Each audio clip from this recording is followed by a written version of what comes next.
E aí, pessoal, bem-vindos de volta. E vamos falar só um pouquinho sobre um padrão que é mais pro lado de codificação. Mas eu vou falar só um pouquinho porque esse é um assunto muito complexo, que precisaria até de mais de um curso para a gente abordar tudo. Então vamos lá, só falar bem pouquinho sobre como um determinado padrão de código mesmo pode ajudar a gente na parte de microserviços. Porque tudo que a gente viu aqui foi mais alto nível de arquitetura de sistemas, de organização de cada um dos servidores, de microserviços, etc. Agora, em um determinado microserviço, a gente pode ter a aplicação de um padrão conhecido como CQRS, que significa Common Query Responsibility Segregation, que é segregação da responsabilidade entre um comando e uma busca.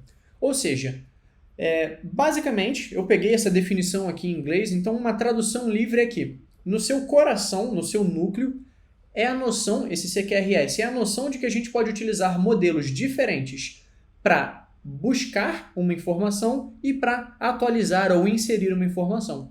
Ou seja, modelos diferentes para escrever e para ler. Modelos de escrita, modelos de leitura.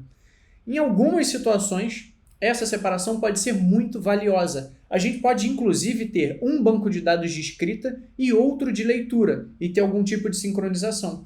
Se eu tenho, como eu falei, muito mais pessoas vendo os cursos do que novos cursos sendo cadastrados, eu posso ter um banco otimizado para receber consultas e outro banco mais fraquinho para ter escritas. E aí depois eu sincronizo esses dois. E essa ideia é muito facilitada quando a gente utiliza o padrão CQRS na hora de codificar. Só que, em muitos sistemas, esse padrão ele adiciona uma complexidade muito arriscada, ele adiciona bastante complexidade, então a gente precisa conhecer, a gente precisa estudar mais sobre esse padrão, e eu vou deixar isso como tarefa de casa para você, para que a partir desse conhecimento, do entendimento do que esse padrão traz de vantagem, a gente possa saber quando aplicar e quando não aplicar. Então a ideia por trás do CQRS é ter um modelo de escrita e um modelo de leitura.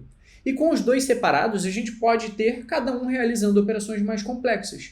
Por exemplo, na hora de cadastrar um aluno, eu posso ter informações sendo inseridas, gerando informações como a matrícula financeira, eu posso ter informações de, não sei, data de atualização, algo mais simples. Eu posso ter dados sendo inseridos automaticamente. E na hora de ler esses dados do aluno, por exemplo, eu posso buscar dados de outro domínio. Então, por exemplo, eu quero buscar as informações de um aluno, eu vejo quantos pontos ele tem, quais cursos ele já fez. Então, se eu tenho esses dois dados separados, se eu tenho esses dois processos separados, eu consigo agregar domínios, eu consigo inserir informações de forma um pouco mais tranquila. Então, o CQRS pode ajudar isso para a gente, só que isso aumenta muito a complexidade de um sistema. Então, como eu falei, a gente precisa ter cuidado de quando implementar. E até pela grande complexidade, eu não vou me alongar aqui, porque isso fugiria do assunto microserviços e entraria em padrões de codificação de CQRS, separação de modelo de escrita e leitura, etc.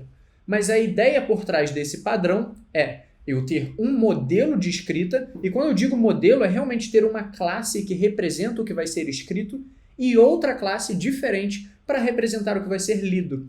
E dessa forma, como eu já disse, eu posso gerar dados, eu posso agregar dados, e eu tenho essa separação bem mais tranquila no código. Então, entendido esse padrão, que é complexo, vamos falar de outro assunto bastante complexo também no próximo vídeo.